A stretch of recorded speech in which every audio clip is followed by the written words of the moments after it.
Oh, greetings, brothers and sisters. Una Betuwash. Telo. Una Luksha.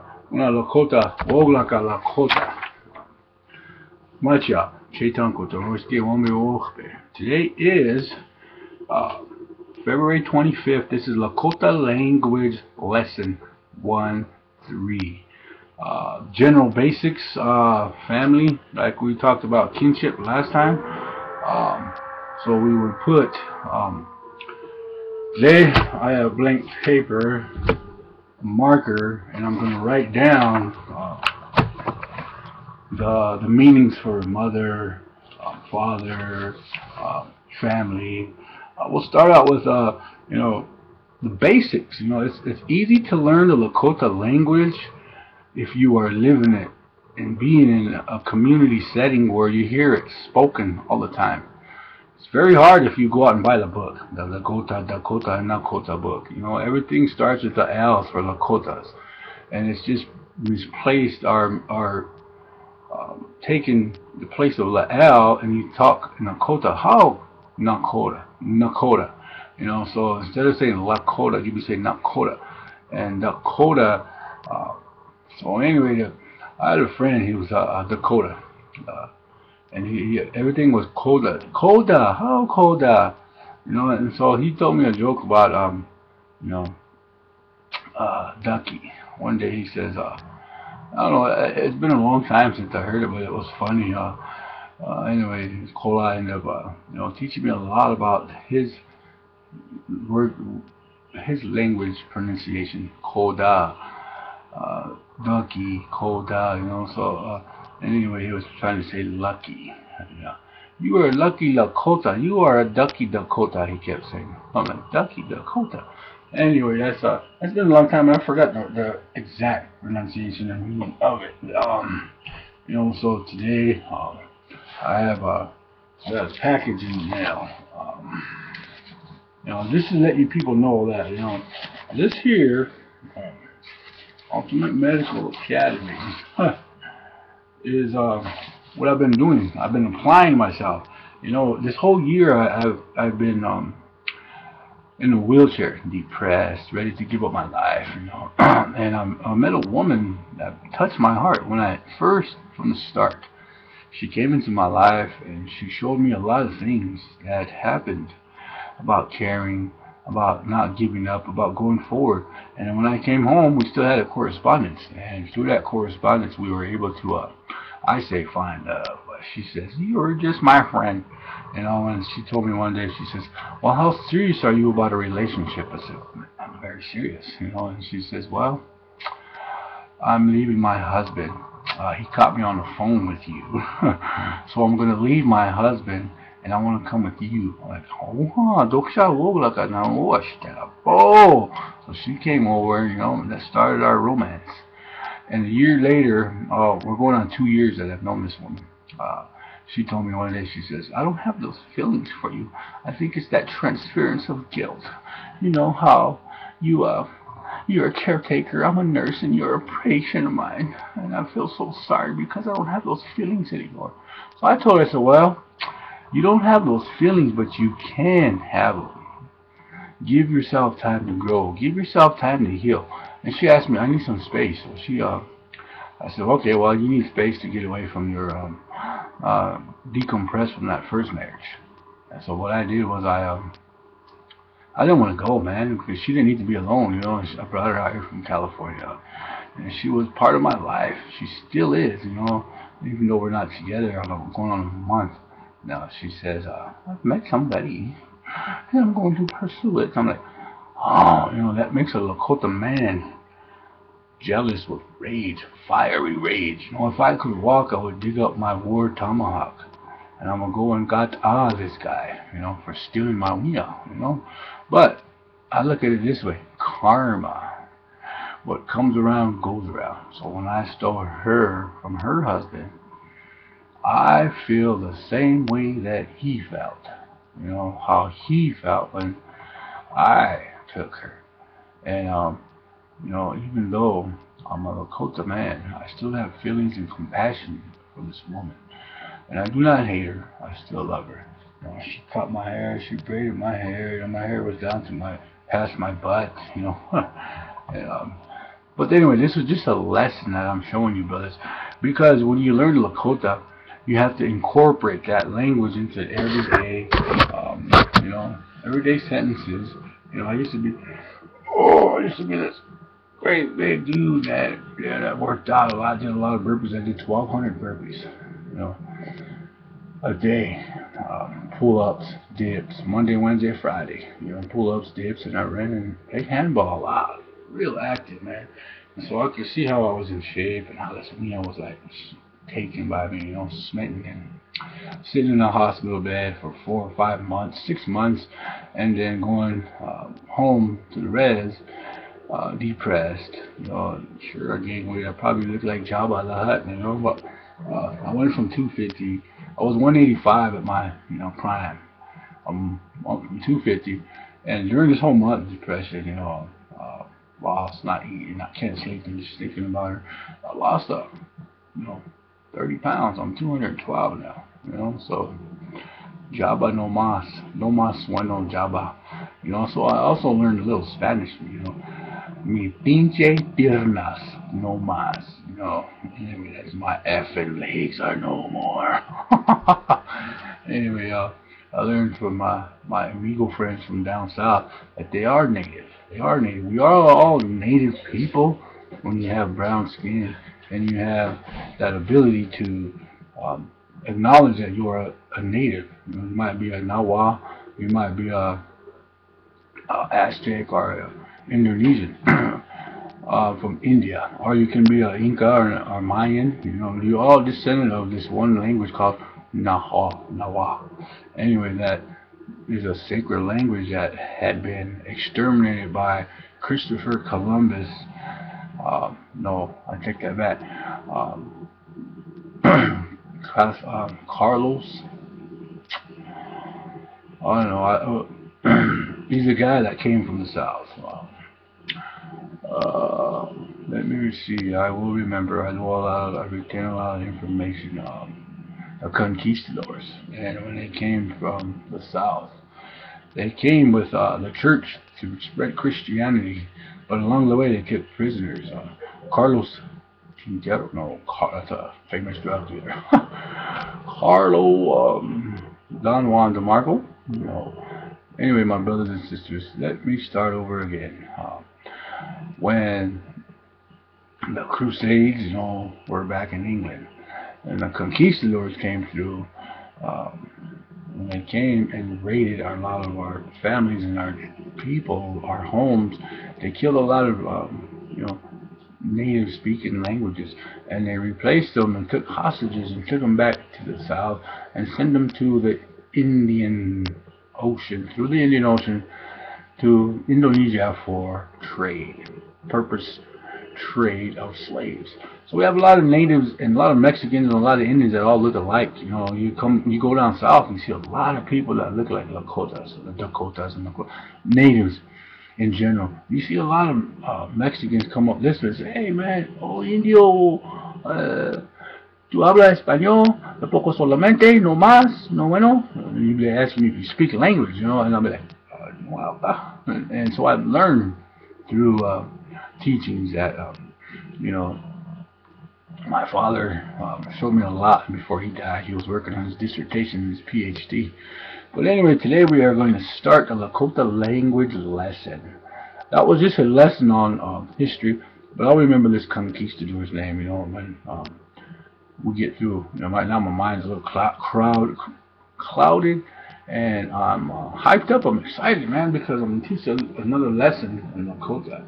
Anyway, so today I woke up, I burnt my smudge, and I asked that you people, you subscribe, because one day if I get enough subscribers and people that want to listen and learn the Lakota language, I will go live on Google Hangouts.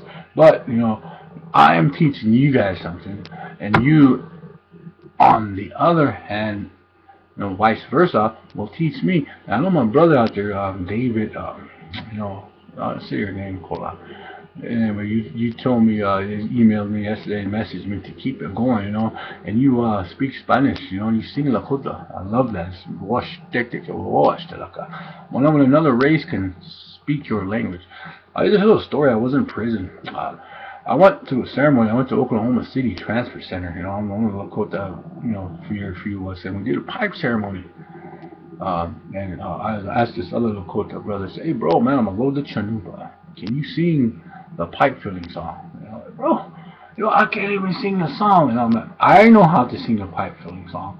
And I didn't want to, being a pipe carrier and a sun dancer, you have to acknowledge and pick that pipe up and pray and lead in prayer for the people that need prayer. So I asked my brother, I said, hey, Kola, can you sing the pipe filling song? No, I don't even know how, bro. I'm just coming in here for that tobacco. I'm like, shit. My head went, because people abuse it in prison. When you abuse something, it's taken from you. So I looked around at like 10 Mexican brothers with us, Guatemala, El Salvador, Mexico City, Michoacan, all these brothers, and hey, Indio, I sing the song for you. So he goes, Hola leche lechoy, cola leche lechoy, cola leche lechoy, ay, ay, chanuki nito kashela, wane auktelo hay, ho chokawaje. Yo hai lo ka keche make suya o pare o ai hai chanu ki taku iye che tuk te lo hai ho choka wa je yo hai lo ka keche make suya o pageo ai hai chanuki daku ya chenke che duktelo. So here I am in Oklahoma City, sitting in the transfer center, ready to get sent to a penitentiary, and another brother from down south kicks that song out, just like Lakota. When I saw, I look at this brother and say, "Oh, brother," I shake his hand, and he sung that song. We loaded that chanupa and we said our prayers. And I told him, I says, whenever you go to the prison where you're going, you mention my name and you say the Lakota brother named Gay. We want young Wachipalo. He's a sun dancer and a pipe carrier, and he gives me the authorization to sit in this circle and participate in the sweat lodge ceremonies. And so today we got a lot of brothers from the south that do our ceremonies in prison.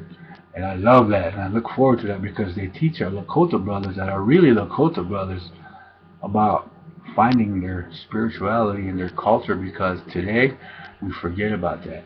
And when it really hurts your heart when another Lakota, another race comes. I call them my Lakota brothers too, now Hunka relatives, because they teach you about what you should be knowing, about what you should have instilled and ingrained in you when you were born. So I don't blame nobody today. I don't blame my ancestors for saying, Grandma, why didn't you teach me Lakota language growing up? Because those times were tough when we were told by the United States government not to speak our language. And our ancestors, our grandparents did. They didn't speak their language. So that language went underground. And those practices went underground until 1940, 60, how we petitioned the United States government through Woptuga, horn ships. And we went and did a ceremony for the United States government, showed them how we, the Lakota people, respect that chanupa and how that pipe can do magical things. And he showed them these things in the White House, and he turned around and he grabbed that Bible. He said, tell me, can your Bible do that? And if your Bible can't do that, then go ahead and take away my chanupa and I'll pick up your Bible. Nope, they let him have. That's where the Freedom of Religion Act came in. So anyway, another Lakota lesson, the oral history passed down for my generations today. And so today I want to show you guys, the pen and the paper. I'm going to write down some basics. The first thing that you want to learn as a Lakota is Tiwahe, who your family is. The way that you say, you say Tiwahe as family. So what I have here, don't know if you could see that, but okay. You know, I made this. This is Tiwahe.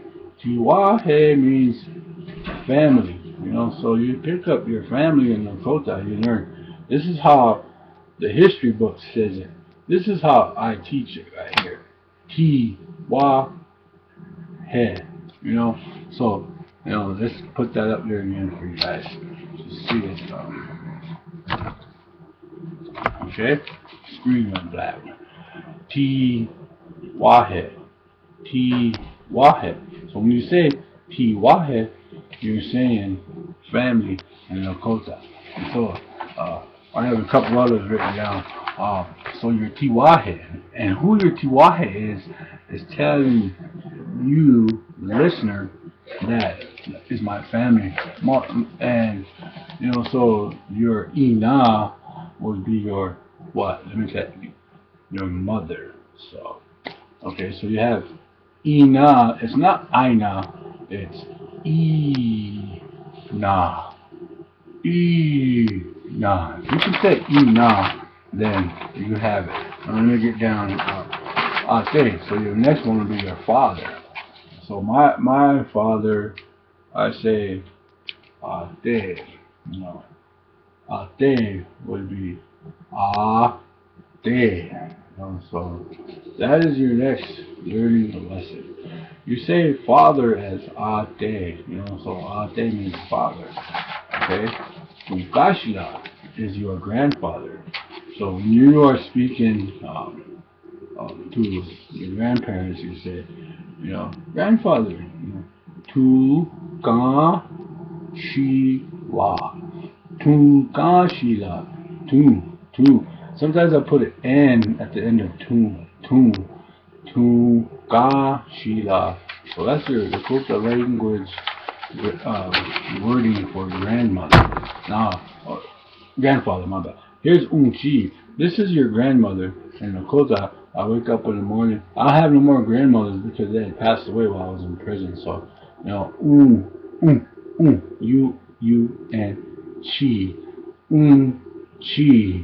Remember that, you know, this lesson is always going to be here for you guys. You come back and, you know, review it as many times as you have to until you get the basics. It's a lot easier to learn, you know, if I was to teach you, okay? So, what we have here is sister. We're at the part where we're mother, we did grandfather, parents. Tiblo is your female's elder sister. So that's how I say Tiblo. Tiblo.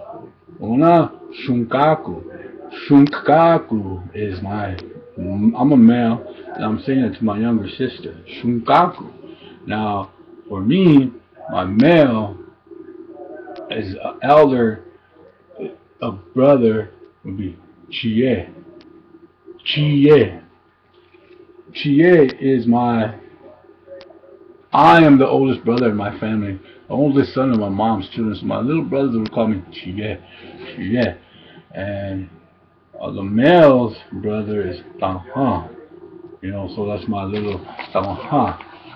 Anyway, I'm supposed to put Chie in the male. But anyway, so your younger sister, you're at the younger sister part. It gets kind of hard, and so you have to remember how I'm writing it for you guys. Hakata. Hakata is your younger sister. A female's younger sister.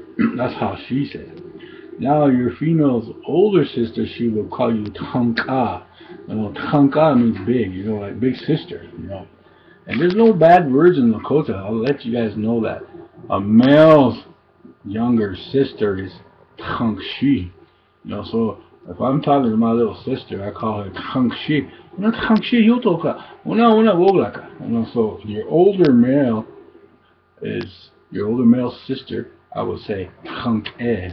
Tang-e. You know, so let me go through these again because there's a lot of them and it's kind of hard for people to catch. You know, we're gonna have like 3 minutes of this lesson. But anyway, so let me run through these sisters, brothers and sisters again.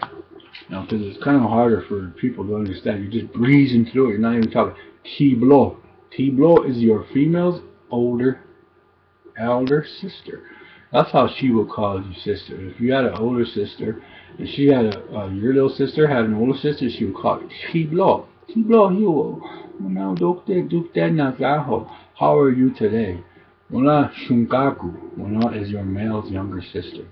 So I'm a male. I'm speaking to your male's female younger sister, and so I'm the male, and I'm the older brother, and my sister would call me Chie, and my brothers would call me Chie, and so the male other would be Kaha, and the other one, I forgot that was supposed to be. Your female brother is your Shiche, is your sisters. Your female's brother. So there's different ways that you speak these languages, and it's just like pronunciation. You have a big sister, your little brother. In the English language, it's just my brother and my sister. But in the Lakota language, it's broken down into different categories, and your Hakata is your younger sister. The female will say that. The female will say my bigger sister is my Tanka, and I'm saying my younger sister, my Tankshi. So the male says that, the Tankshi, and the older male will call his sister Tank is. If I had an older sister, I would address her Tank E. So that's a lesson. Our proverbial aunts, uncles, brothers, and sisters. So my uncle on my mom's side, my uncle on my mother's side, I call him like she, like she. And so if my uncle on my father's side, when my father died, my uncle, who was my grandfather, I asked him to become my uncle. I should have asked him to become my ate, but he became my she, and he has taught me a lot. Ate, that's how you would say father in Lakota, ate, and that pronunciation goes the same for like she. So today you're learning today. Just go back and review this lesson. And so here's my aunt, is Tui. And so in Lakota, I've always had an aunt I grew up on my mother's side. And my mother's side, this is how I address my aunt, Tui. Because I didn't have, my father and mother divorced when I was young, so I didn't get to know my father's side. And I was taught, that way. I'm a male, and I'm addressing another male who is my cousin, and I call him Tahanshi. You see how I spelled it? Like John, John, means she. So, and here's another one. If I have a sister, a cousin, we always call her sister, cousin, or our sisters. I call her Hongashi, and that is how I would say in Lakota, my cousin would be my Hongashi. Because you have to address them properly, because if you don't, then they can misconstrue it. Tunk Ska is my male, I'm a nephew. Oh yeah, my bad. Tunk Ska, Tunk Ska. I was looking at it wrong, I thought it was Tunk Ska. What is it? So, Toshka is how my uncle addresses me. So my uncle, who would be my Lekshi, he would call me Toshka. Wana, Wochekia. He always tells me to get up in the morning and pray. Donha is my niece.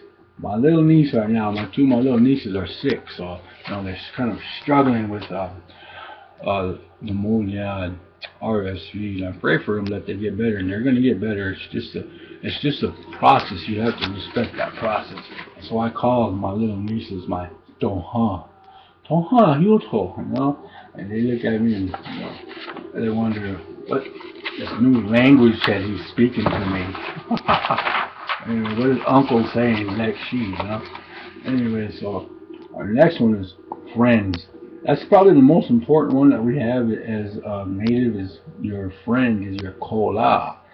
You know, so if I'm saying my friend, I'm gonna introduce you guys to my mother or mom. Ina, una mitokala. Mitokala is my friend.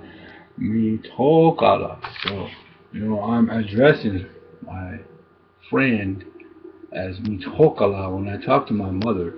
You know, and if I have a lady friend who I bring home, I doubt that will happen soon. Huh. I will call her Mashke. Mashke is my lady friend. So, Mashke, how are you? You know, if I meet this woman, that was it for our lessons right there. You know, I had told you guys I would do 20 to 30 minutes of live Google Hangouts. What I did was I wrote these down, and you know, we all have a purpose and a place and a time for everything. You know, grandfather has preordained a lot of things. You know, so when I leave you guys today, I hope that I've met a lot of friends. I've made a lot of friends, a lot of kola. You know, I call you kola. I will call you my lady friends, mashke.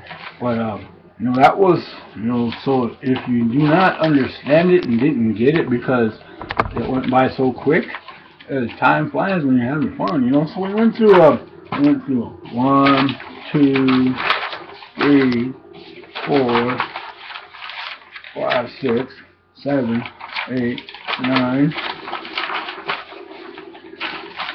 10, 11, 12, 13, 14, 15 word pronunciations for Lakota. There's more than that because there was more on the paper. And so when we come back to the beginning, we always remember the first thing that you have to remember is who your Tiwahe is, who your family is. You know, so when you come to the Lakota nation or reservation and introduce yourself, you would say, Mitagyapi. How? Mitagyapi is a greetings. It's greetings, relatives. Imachiab, you would say your name. Imachiab is your name. Roishke. Wambli Wahochbe. You know, you are from Wambli Wahochbe. Wambli means eagle. Wahochbe is eagle's nest. You're from the district of Eagle Nest. And you would say your family is your Tiwahe is Kichita Hanska, long soldier. Wana Randall, Kichita Hanska, Randall, Gay. You would tell them who your family is. You would say your mother is from Ombi Wochbe, Ina Kunin Valley, you know, Kunin long soldier, Ombi Wochbe. And you would say your father would be Robert Gay, Wana medicine root, Pejuta Haka. You tell them who you address the medicine man or the elders who you are speaking to. You will tell them your kinship first.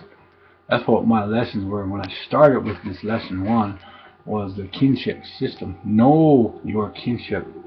You know who your family is, you know, and then when you know who your family is, then you could just go into the community and it'll be a lot easier. You know, I would like to, you know, I'm not trying to make money, I'm not trying to get rich, you know, but I had a friend that suggested to me that, that I open up a PayPal account, and you know, these lessons, they can be on here for free, and you can go back and, you know, a lot of times people don't have money to purchase them $175 CDs, tapes that speak the Lakota language, and you lose yourself in those tapes, and you can't, you know, it's hard to find where you begin.